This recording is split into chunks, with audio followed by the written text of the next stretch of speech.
Hi everyone, welcome to World Vision's podcast, Usapang Makabata. I'm David Riaferio, Public Affairs Manager of World Vision.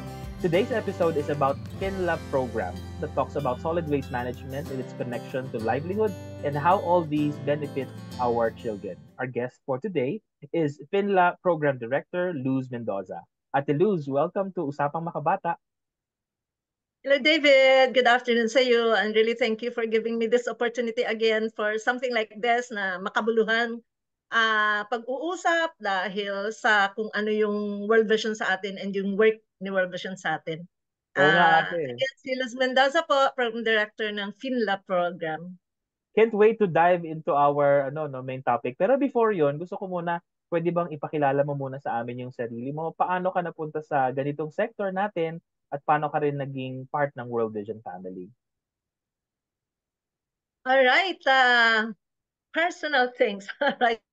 Uh, my first employment na agad is sa ganitong trabaho na community development, and then very fortunately even before I came to World Vision, nasa isang international non-government organization na din ako, focusing din siya on children.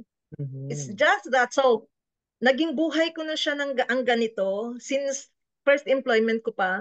But something happened along the way nung nandun ako sa ibang NGO, which is also a very good NGO. It's just that there came a point where may nangyari sa akin na very significant sa buhay ko as a person, as an employee, as a child of God. Yun, may nangyari na parang in the course of that event na parang 4 na buwan yata siyang nagraran na may ganoon akong concerns until basta may nangyaring miracle, I would say. Kasi Mhm. parang doon ko na-meet si Panginoon, no? Very personal na na-meet ko siya. During that time, doon ko siya parang hinanap-hanap ko na yung parang dinidesire na ng puso ko na, Lord, gusto ko pa ang work na ito, community development, engaging with Mhm. communities and stakeholders and children, kasi child-focused din yun. But, please bigyan mo ako ng opportunity. It was really a prayer. Bigyan mo pa ako ng opportunity na ganito pa din po ang work ko, but naipagpatuloy ko ito ngayong engagement ko sa'yo. Parang ganun. So during that course, may mga nangyari, but looking back, yung mga nangyaring yon leading to, the Lord was leading me to World Vision actually. So yung hand niya, kita ko, after na nangyari, nung binalikan ko na lang siya, doon ko talaga nakita yung hand ni Lord. Oh my God, grabe si Lord. So nilagay niya ako sa World Vision, which is really just the same work, but big bonus, very big added value, yung pagkakaroon ni World Vision ng intention to develop its staff and workforce, na ma-nurture spiritually. So kaya dito ako dami kong na-experience dito din na Mhm. talagang pinapakita, yung work ni Lord hindi nagsastop. Parang mas dito ko na-experience sa World Vision yung, ang ini-imagine ko kasi sa parang life journey ko, para siyang line, tapos may spikes up, may spikes down, tapos may mga konti, may mga grabbing height, pabaga, ganun. Thank you ate ha, nagiging doubly interesting yung topic natin kasi nga meron kang ganitong mga perspective. Nabanggit mo yung up and down na spikes, highest, lowest point. How do you continue? Parang saan ka kumukuha ng strength o ng motivation mo pag ganun na yung nangyayari? You know what, David, sa kadami-daming spikes ko, yung spike na up more on yung parang happy ka, super elated ka, ganun. Pero yung down talaga, naranasan ko yung nag-research ako, ano ang ibig sabihin ng rock bottom. Kasi I Aha. felt na I was at that state. So yung rock bottom pala is that kung nasa dagat ka, yung talagang deepest na part ng ano na tagang abot mo na yung floor ng Mhm. ng ocean. May ganon akong experience na yun yung sinasabi kong mga spikes. So, spikes down yung talagang very discouraging, very disappointing. May time ako na umabot ako sa yung pinaka grabe rock bottom ko, something like that. Mhm. But naisip ko din, sa grabing effort na nilagay ko investing in the kingdom of the Lord, ma-forfeit lahat yun kung gagawin ko yun. But Oho. saan ako kukuha ng lakas? Ang Mhm. lakas ko, alam mo yung super blessed ka talaga pag may mga friends kang nandun talagang inalalayan ka, naiintindihan, ano yung feeling mo, parang ganun, nakikinig lang, ganyan. But the greatest support would really be the Lord then. Kasi Mhm. during the day, you are talking to your friend and all that. But pagdating talaga sa gabi, ikaw lang yun at ang Panginoon. Ikaw lang talaga yun at ang Panginoon. At doon mo maibuhos lahat. Kasi minsan sa friend mo, minsan may mga inano ka pa, pinifilter. Pero sa Correct. Lord, walang filtering sa Lord. So yun talaga. Ano siya, as I journey, lalo na dito sa World Vision and with my relationship with the Lord, mas lalo siyang nag-deepen and all. And pagka pinag-uusapan ang personal na buhay, yung experience mo with the Lord, parati kong naaalala yung dati ko din kasamahan sa kabilang org. Nakasama ko din siya sa World Vision very briefly. Mhm. Pero there was a time na nandun kami sa isang devotion, pinag-uusapan namin transformation. Alam mo ang sinabi niya, sabi niya, ako talaga pag transformation pinag-uusapan natin, ang pumapasok sa isip ko si Ate Lulut. Alam mo Mhm. yung mixed feeling ka dahil parang embarrassing, ganun ba talaga ako ka-worse dati? Parang ganun, kasama ko Oo. siya. So, mixed, nai-embarrass ako na, ganun pala ako ka-bad, ka-worse. Pero at the same time, yung parang, at least yung effort ko, may result. At the same time, nagsasucceed unti-unti ang Panginoon sa akin, sa work niya sa akin. So Mhm. as I went along with this journey in World Vision and with with the Lord, ano siya, naging ano na siya, parang naging daily life ko na talaga, yung naging day kahit yung pantulog ko, pag hindi ako nakatulog, parating podcast din si God, ganyan, kung Oh, nakatulog ako, nice. ganun ako. So I'm so happy, I'm so blessed na umabot ako dito sa World Vision where I still do the work that I love most. Di naman ako social work. Di ako social worker. Mm. Pero natutunan kong mahalin itong work natin. Lalo na siguro because kahit dati-rati pa, bata pa ako, high school pa ako, love ko nang mag-teach. Love ko nang mag-share ng knowledge. So dito sa work na to, nagagampanan ko siya, nagagawa ko siya. At the same time, grabe yung opportunity mo to learn from all aspects. Mhm.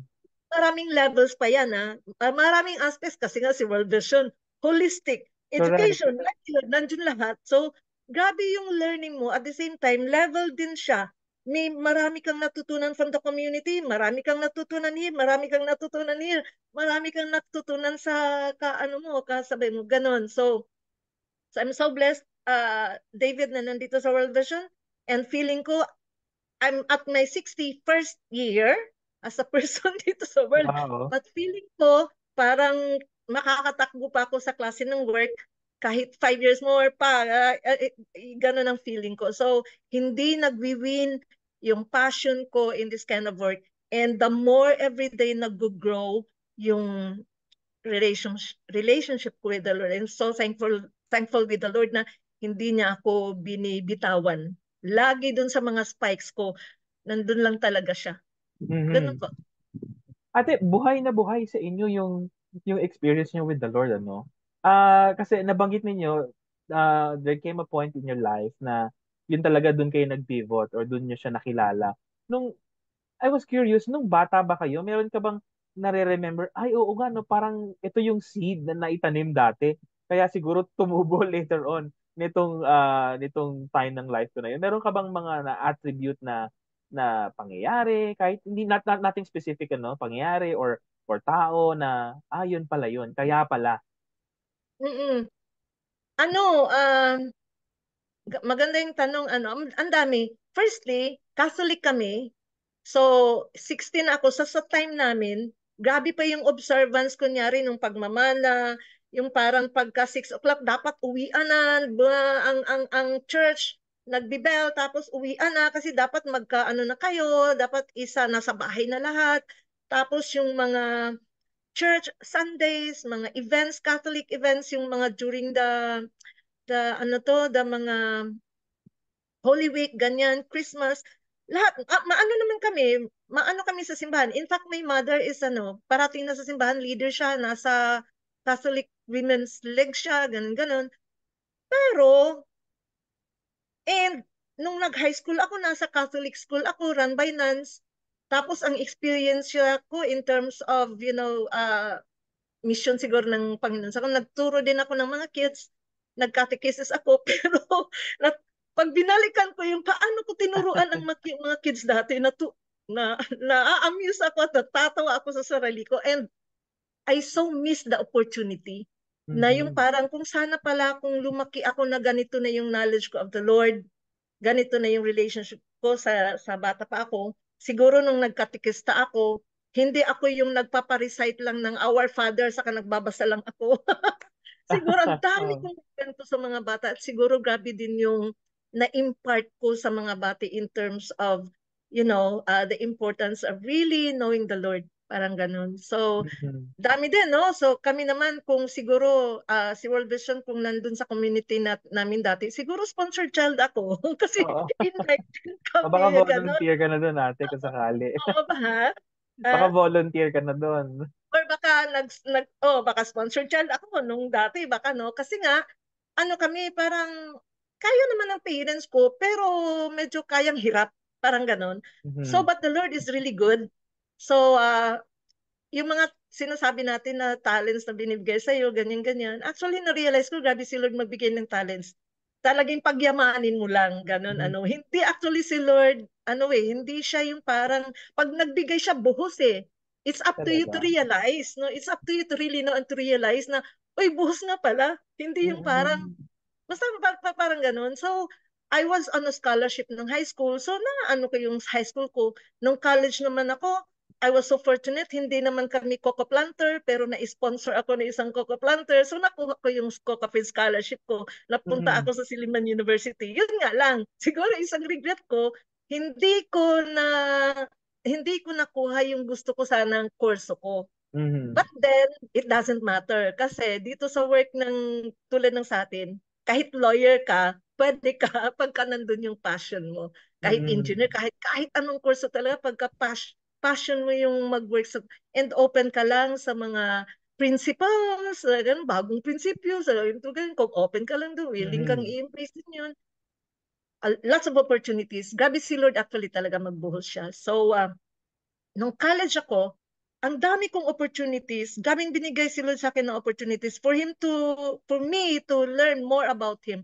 Silliman University is a university na run by Protestants. Ganun, ano. So, Mhm. madaming devotion sa dorm, pero alam mo, kahit sa dormitory, minsan nag-iiskapo pa ako. Nag-iiskapo ako, ganun. Tapos may mga sessions ako na sa dagat where I was approached by a couple, by a family. And then, unti-unti, alam mo, yung mga strategy na parang kakausapin ka. And then, it led Opo. to, ipapaalam sa'yo, ipapaano sa'yo si Lord, ganyan. Tapos, may isa pa ako sa airport, may sa beach ako, basta tatlong major na ganun. Pero hindi ko siya nasusustain. Bumabalik ako dun sa old me. Parang ganun. So, hindi ko siya nasusustain. Kaya nung nandito na nag-work na ako, yung isang talagang nangyaring grabe-grabe. Actually, na-share ko na yung experience na yun nung nag-devotion tayo sa organization. Pero si Mhm. Lord, the Lord really saved me. Kung Galing. babalikan ko yung very specific na experience, alam mo bang during that experience, David, ang ginawa ko nang nangyari yun, parang everyday, doon nagsimula. Everyday, before ako pumupunta sa office, pumupunta ako sa church. Talagang punta muna ako sa church. Doon lang ako uupo lang ako doon, tapos mag-uusap, parang talking to the Lord, tapos iiyak, ganun. Pero there was a time na I was there again, and surprisingly, walang kahit isa, ako lang. Ang church naman pag open, may isa, dalawa, ganun, no? Mga Mhm. matatanda Mhm. lang siya. For that time, ako lang talaga yun. Tapos, during that time, dun ko siya na feel, yung parang physical na feel ko. May parang bumuhos na hangin, tapos biglang nakapikit ako, tapos na-imagine ko yung parang hand, yung parang hangin na napurma siyang hand, tapos in-embrace ako. Tapos na-feel ko yung mix ng warmth and cold kasi nga hangin siya and all. Pero I was so in the moment with the Lord. Yun. Ah. Grabe ang iyak ko talaga doon. Tapos may tatlo yun eh. After that, another week, nandun ulit ako sa same church. Nandun ako sa harap ng church. dati sa Katolik, hindi ako umuupo doon sa kasi Opo. ayaw ko umuupo doon, nakikita ako ng pari. Pero that time, talagang intentional. I was so intentional in my with the Lord. Doon ako umupo sa harap, tapos doon sa mass, sa service, di ba kasi before the communion, may doon, yung ibibless na yung parang chalice, ganun, Opo. i-raise ganyan.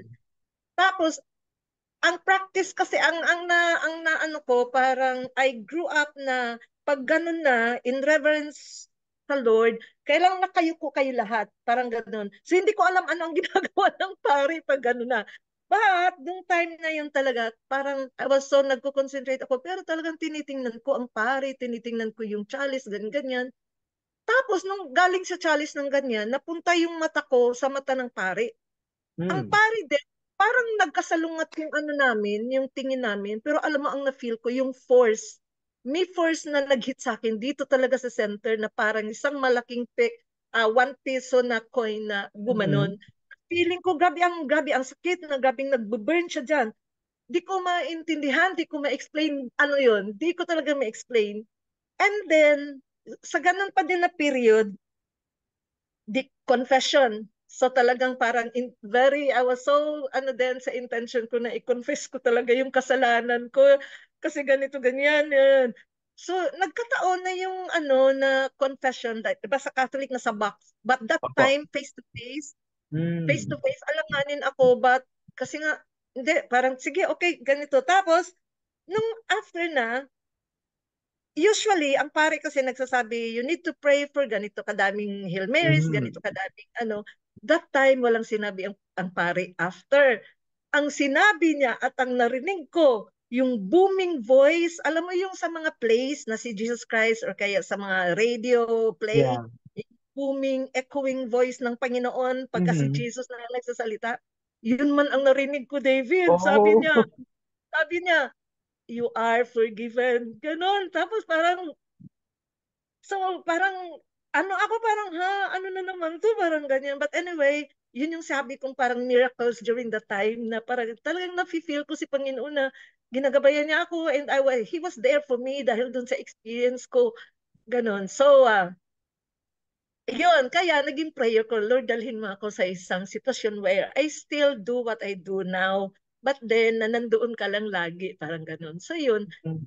at alam mo ang nangyari, David, grabe, grabe yung point na yun. I did not remember. So nangyari yun January, Mhm. nag-run siya hanggang April, but I did not remember, I only remembered na nag-apply pala ako sa World Vision nung tinawagan ako ng February or March na Mhm. alam mo yung parang, ano ba yung tawag doon dati? Immersion community, parang ganun, Yes, yes, opo. Nag-wonder, bakit ako tinawag for interview? Hindi naman ako nag-apply, parang ganun. Okay. Pero yun pala, nag-apply pala ako parang October. October, so may 3 months. Mm. So hindi ko na naalala pala na nag-apply ako. Yun. Yun yung yung Tapos nung time na, nung April na, or yung towards the end of March, alam mo talaga, grabe siya. Yung mga kasamahan ko sa PST pala yun, post-selection. Kasamahan ko, sabi niya, Ate Lulot, nasan ka na? Kasi nandito, mag-aano na kami sa World Vision, mag-intensive training na kami. Hello, wala pa akong response. I think an hour before tumawag si World Vision sa akin na Mhm. mag-i-intensive ako, dumating yung resolution copy ko. Ang sinabi Aha. ng resolution, ni-resend ng friend ko, yung Kiha. Okay. Imagine mo yung ginawa ng Panginoon sa akin. Mhm. Clean slate. So, nung April, ayun na, naipasok na ako. Nag-intensive na ako sa World Vision. But since then, yun na, sa ano ko. Pero, hindi ako agad-agad na parang ganun. Parang nagbabackslide pa din ako, ganyan-ganyan. And I was so fortunate. Naging boss ko first, si Vivian Baldizanso, no? Si Vivian, si Vivian ng siya ang naging boss ko. Although, may mga concerns kami kay Vivian, pero ang naging impact ni Vivian sa akin is yung talagang maging totoo ako doon sa pag-nurture ko ng relationship ko with the Lord. Mhm. Yun. Yun na. Yun na. So, madami pa din siyang spikes na ang intention lang ng Panginoon talaga, be consistent with me. As I have been very consistent with you from the very beginning until now. Ang Yun, ganda David. naman nun, ang ganda naman nun. Ate, puwede ka nang putulin yung usapan natin dito, napakaganda na ng story natin. Pero didiretso ko na, Yun. no? So mula diyan, naging ano ka na, no? Of course, tuloy-tuloy ang journey mo sa World Vision. Hanggang ngayon po, naging FINLA program director na po kayo.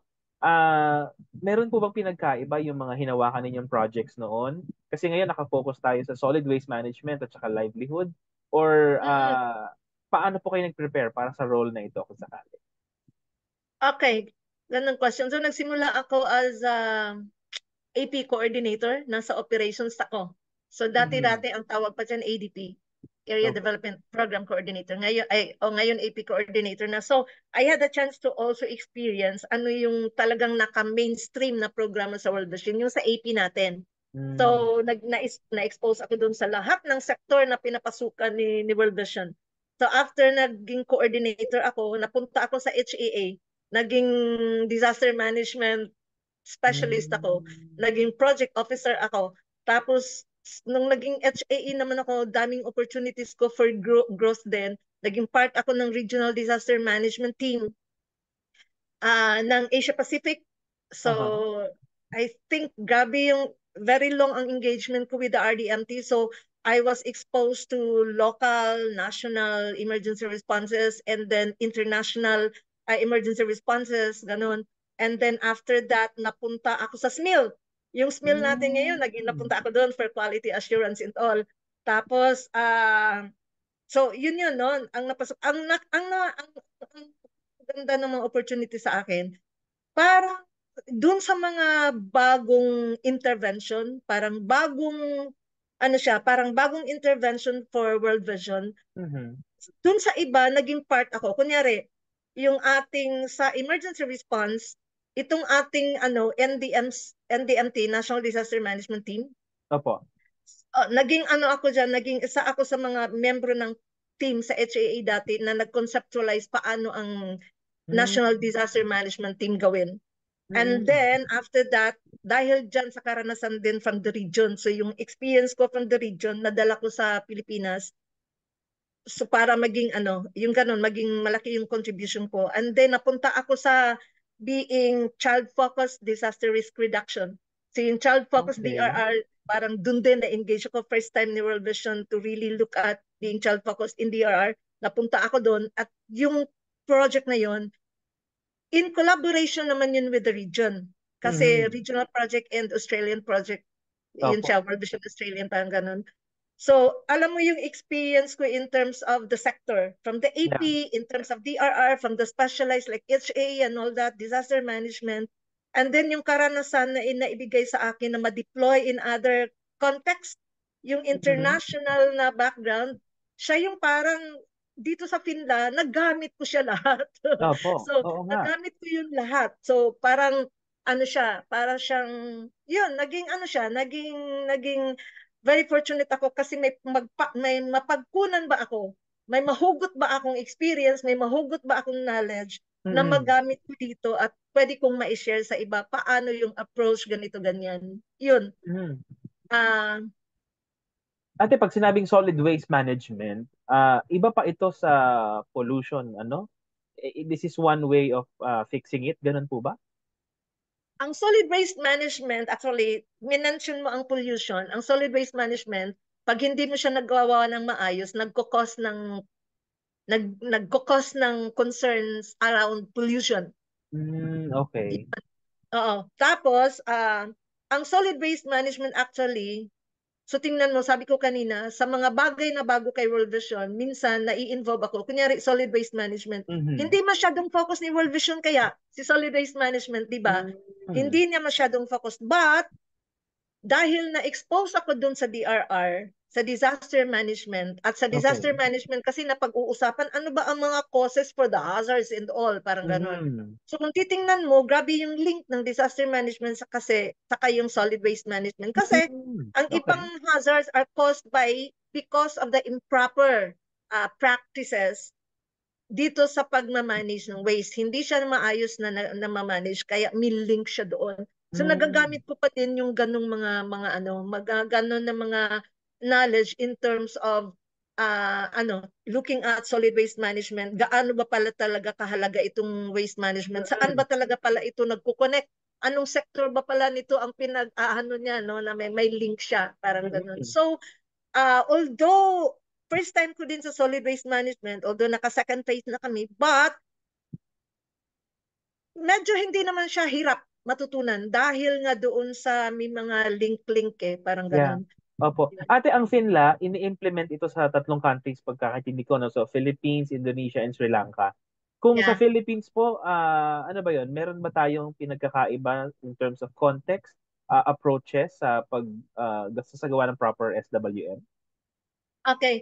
So sa Finla, ang Finla actually is a livelihood program through solid waste Mm, management. okay. Pero dahil through solid waste management, kailangan mo talagang ayusin ang solid waste management para magkaroon ng livelihood yung mga targeted beneficiaries. So Okay. as you have said, ang Finla nga, tri-country, Philippines, Indonesia, Lanka, Finla, um, in terms of the objectives, pare-parehas, but in terms of the approach kung paano siya gawin para magkaroon ng ng good results doon sa solid waste management na sinasabi natin. Ang sinasabi natin sa solid waste management, ayusin, palaganapin ang implementasyon ng policies, and Mhm. dapat coordinated yung mga efforts para malaki ang impact, hindi yung pitsi-pitsi parang ganun Hmm. So, diyan magkaparehos ang tatlong bansa. But Opo. ang kaibahan is that medyo similar si Sri Lanka sa si Philippines. Kasi pag sinasabi nating livelihood, ang tina-target natin yung mga informal waste sectors.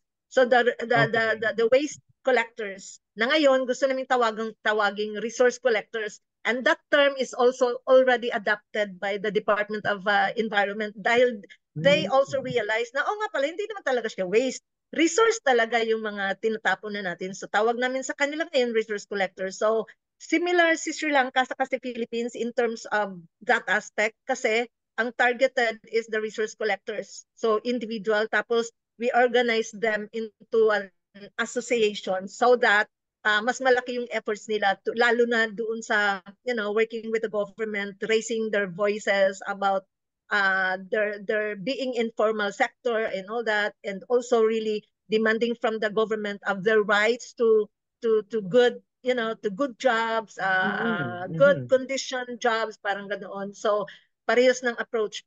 Ang Indonesia is, siya, iba ang approach niya, more on a community-wide approach. Kasi ang ginagawa niya, nag-i-establish sila ng waste bank na para talaga siyang money bank.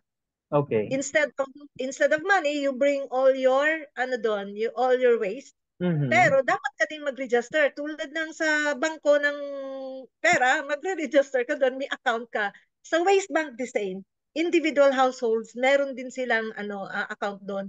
So, community, hindi siya resource collector.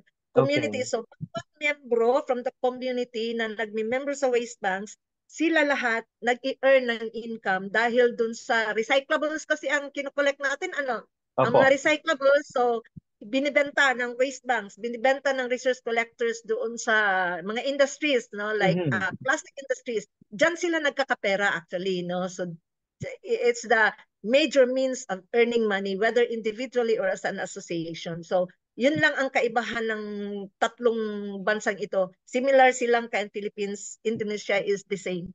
Okay. So in terms of, all right, so about sa Pilipinas, so paano ba si livelihood ng Pilipinas, no, in terms of paano nagkaka-livelihood through solid waste management? Yun nga, no, Actually, yun sana atin sunod kong tanong kasi parang na-imagine ko kasi trabaho na nila yun, di ba? Yung resource collection. Pero paano pang na-augment o di kaya mas na-i-improve o napagyayaman ng Finla yung ginagawa nila? correct, no? So dati na nilang trabaho nga iyon. Kaya lang, yung dati nila kasi, may mga heartache sila doon.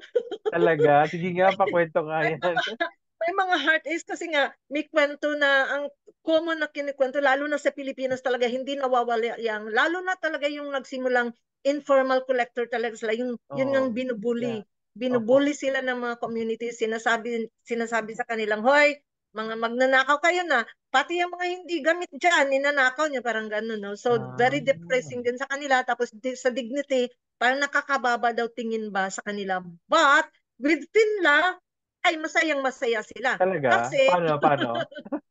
unang-una, unang-una, hindi na sila naghahakot. Dati-dati naghahakot sila ng sako-sako lang or kaya yung sira-sira nilang bisikleta, ganon. Sa Yes, Pinla yes. kasi, in-equip, binigyan sila ng bisikleta or kaya motorsiklo na may cart para mas madali, mas madami silang mahakot. So hindi na Yeah. sila nagsasako-sakong ganyan. And then, binibigyan sila ng tamang training. Paano pag-identify ng isang basurang bumibenta pa? Oy, Paano, very good. Oo nga. yes, saan ang mas mahal dito na saan ang mas mahal dito na tinatapon? Saan dito ang magmahal pa? Mas mahal pa kung aayusin mo lang. Tinuruan Mhm. sila ng ganyan. And then, so nag-organize sila ng mga sarili nila into an association. Tapos itong association, pinapa-accredit nila sa barangay council. Hmm. So, that way, naging sila, recognized na sila as an association. Okay. And then, ang ginawa pa ng barangay, ginawa nilang ordinance na itong ating RCA or Resource Collector Associations will serve as our collector, house-to-house Uh-huh. collector. Parang ganun. So, recognized sila, supported by the government, and then dun sa households, dahil nakilala na sila, hindi na sila yung binubuli. At Hmm, the same okay. time, ang mga tao sa community where Finla exists, natuturuan din silang mag-segregate sa mga bahay-bahay nila. Uh-huh. Tapos natuturuan sila kailan dapat ilabas yung mga recyclable para kunin, parang ganon. Okay, okay. So, ang ating resource collectors, dati-rate, naranasan pa nila yung mix. Naranasan pa nila makahagilap sila ng mga hindi dapat nahagilap sa basurahan. Okay, oo. Pero ngayon, hindi na. Parang organized na sa community. Pupunta na lang sila, kukunin nila. Ngayon, pati yung mga establishment, like mga pawn shop, like mga commerce sa public, ganito ganyan, ginagawa na rin ngayon, nagre-recyclable. So, Hmm. paano sila nakaka-earn? So, yung sakto nila dati, kunti lang talaga yung nila Oo, dati, madadala mo, oo. pera nila. Ngayon kasi organized na sila, nakakabenta sila ng marami dahil may mga motorsiklo. At the same time, dalawa ang means of income generation nila. Pwede Mm. kasi yung mga basura nilang na-collect, hindi nila dadalhin sa association, lalo na pagka Mhm. may emergency need siya. Parang Opo. ganun. Pwede niyang idiretsong benta.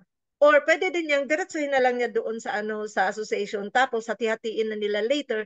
Tapos kasi sa association, ang association kasi mas may kakayanan na pumunta ng malaking industries kaysa individually. That's the Hmm. naman doon, the advantage. Opo. Kasi ang association, mas maraming nakatingin sa kanila ng mga kunyari, funder like Coca-Cola. Sa QC, di ba, naging donor natin si Coca. Sorry, pwede bang mag-mention ng Yes, yes, ate. Coca-Cola? Sure, sure. Partner naman natin. Okay, like sa QC nga, naka-receive sila Mhm. ng funding from Coca-Cola. Tapos may Mhm. mga na-receive pa silang funding from the women's group dahil Mhm. nga them being organized group na. Opo. Mahirap kung ikaw lang.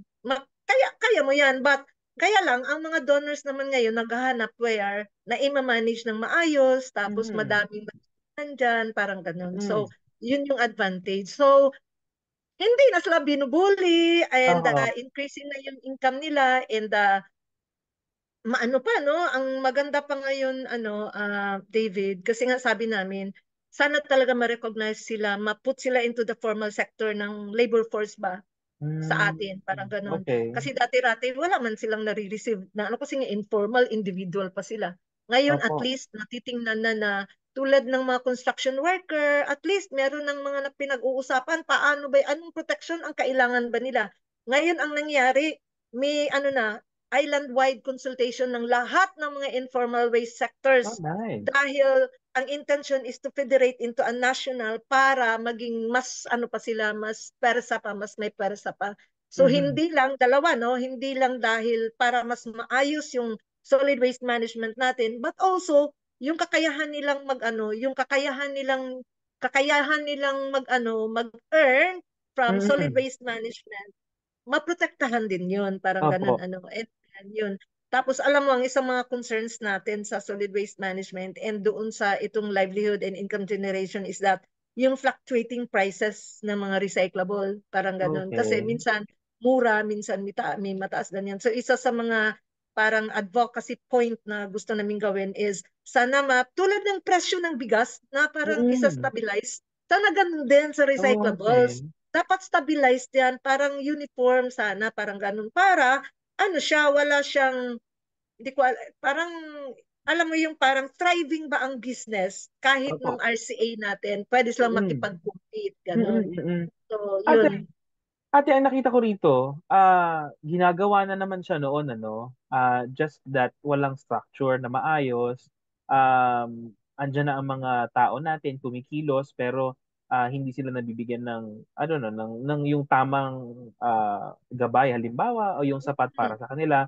Ngayon, sa pamamagitan ng World Vision, ang Finla Project, ng mga partners natin, nagiging okay na.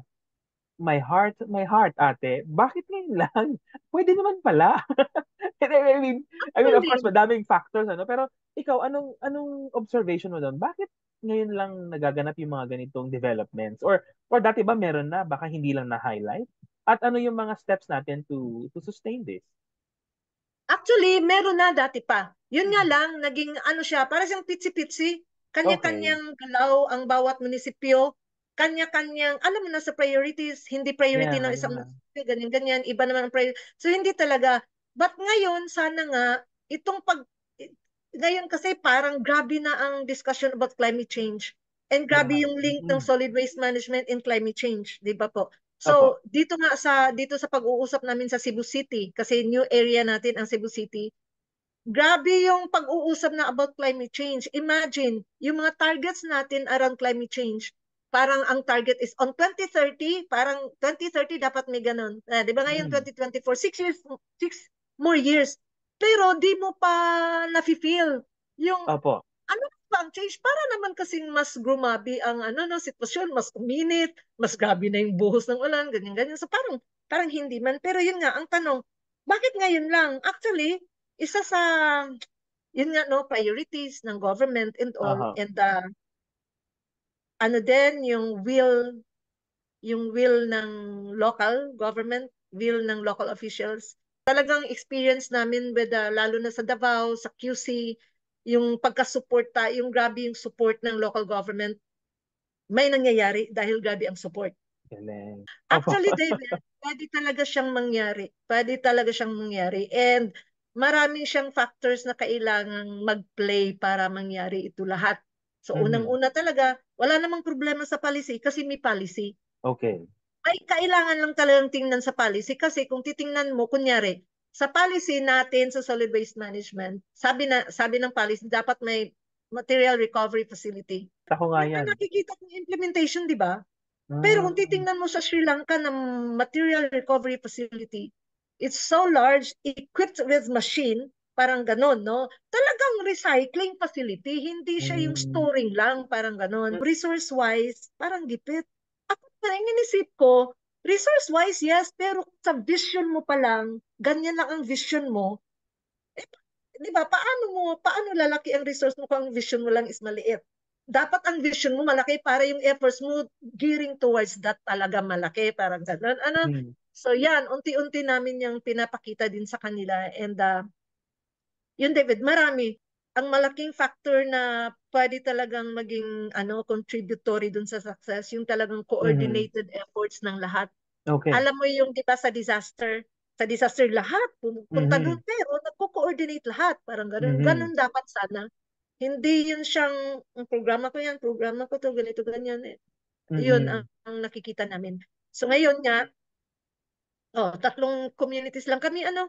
tapos may pang-apat na sa Cebu City pero we feel na may mga existing naman na mga projects. And ako ang prayer ko na talagang mangyari yung dito sa taas, kahit itong solid waste ay ang ating Resource Collectors Association na lang na maging Opo. ma-federate siya kasi para mag-ingay na mag-ingay, parang ganun, Mm, So mm. yun, Ate, kamusta ang mga kwento nila, no, nung mga nakakausap niyo na resource collectors? Paano nagbago yung buhay nila or paano nakatulong yung mga additional na income nila?